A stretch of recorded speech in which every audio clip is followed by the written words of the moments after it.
Hello everybody, ఈరోజు టేస్టీగా ఉండే రెస్టారెంట్ స్టైల్ కాజు చికెన్ ఫ్రై చాలా బాగుంటుంది. రెస్టారెంట్లో చికెన్ ఉడకబెట్టుకొని ఇలా మనకు జంజీర్ చికెనా చిల్లీ చికెనా ఏదంటే అది ఇలా చేసిస్తుంటారు. ఈరోజు అలాగే చేద్దాము.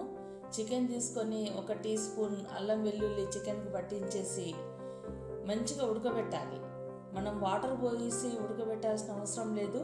ఇలా కలిపేసుకున్న తర్వాత ఒక మందంగా ఉన్న గిన్నె తీసేసుకొని అందులోని చికెన్ వేయాలి. పైనుండి వాటర్ అవసరం లేదు, ఇందులో ఉన్న వాటర్తోనే చికెన్ మంచి ఉడికిపోతుంది. ఇలా ఉడకబెట్టుకొని చేస్తుంటారు, చాలా బాగుంటుంది. చికెన్ ఉడకబెట్టేసుకొని పక్కన పెట్టేసుకోవాలి. ఇప్పుడు ఒక స్టవ్ పైన మూకుడు పెట్టేసి ఆయిల్ పోయాలి. ఆయిల్ కొంచెం ఎక్కువనే పడుతుంది. ఇట్లా సన్నగా కట్ చేసుకున్న ఆనియన్స్ వేసేసుకొని అంతా ఒకసారి కలుపుకోవాలి. తర్వాత ఒక గుప్పెడు కరివేపాకు వేయాలి. కరివేపాకు ఎక్కువ వేస్తే బాగుంటుంది. 1 టేబుల్ స్పూను అల్లం వెల్లుల్లి వేసి మళ్ళీ అంతా ఒకసారి కలుపుకోవాలి. చూడండి, కలర్ మారింది. ఈ టైంలో కొంచెం పసుపు వేయాలి, ధనియా పొడి వేసుకోవాలి, మనకు సరిపోయేంత కారం వేసుకోవాలి. అంతా ఒకసారి కలుపుకోవాలి. అన్నీ ఆయిల్లోనే వేయాలి ఇది. ఆ తర్వాత కొంచెం గరం మసాలా వేసేసుకోవాలి.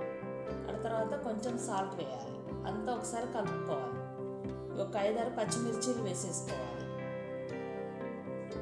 ఈ చికెన్ ఫ్రై చాలా టేస్టీగా ఉంటుంది. ఆ తర్వాత ఒక గుప్పెడు కాజు తీసుకొని మంచిగా పొడి చేసుకోవాలి. ఇలా పొడి చేసుకొని కాజు పొడి వేసేసుకోవాలి. ఈ కాజు చికెన్కి పట్టుకొని మంచి ఫ్లేవర్తోని చాలా బాగుంటుంది. స్టార్టర్గా తినడానికైతే చాలా బాగుంటుంది. ఇలా చికెన్ ఉడకబెట్టుకున్నాను చూడండి, ఆల్మోస్ట్ మొత్తం ఉడికిపోయింది చికెన్. ఇప్పుడు ఇలా ఉడికిన చికెన్ ఇందులో వేసేసుకొని మంచిగా కలుపుకోవాలి. ఇప్పుడు కొంచెం టేస్ట్ చూసి సాల్ట్ వేసేసుకోవాలి. సాల్ట్ అంతా మంచి ముక్కలకు పట్టేలాగా కలపాలి. ఇప్పుడు కొన్ని వాటర్ పోయాలి. వాటర్ కంపల్సరీ పోయాలి, ఎందుకంటే కొన్ని ఒక 1/2 కప్పు వాటర్ ఇట్లా చల్లినట్టుగా పోయాలి. ఇలా వాటర్ పోయడంతో ఈ మసాలా అంతా ముక్క లోపలికి మంచిగా పట్టుకుంటుంది. ఇలా అంతా పోసేసి మంచిగా ఫుల్ ఫ్లేమ్ పైన ఇది ఫ్రై చేసేసేయాలి.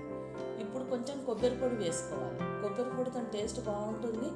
ఇలా అంతా కలిపేసుకుంటే మంచి కాజు చికెన్ రెడీ అయిపోతుంది. ఇప్పుడు కొంచెం కొత్తిమీర వేసేసుకోవాలి.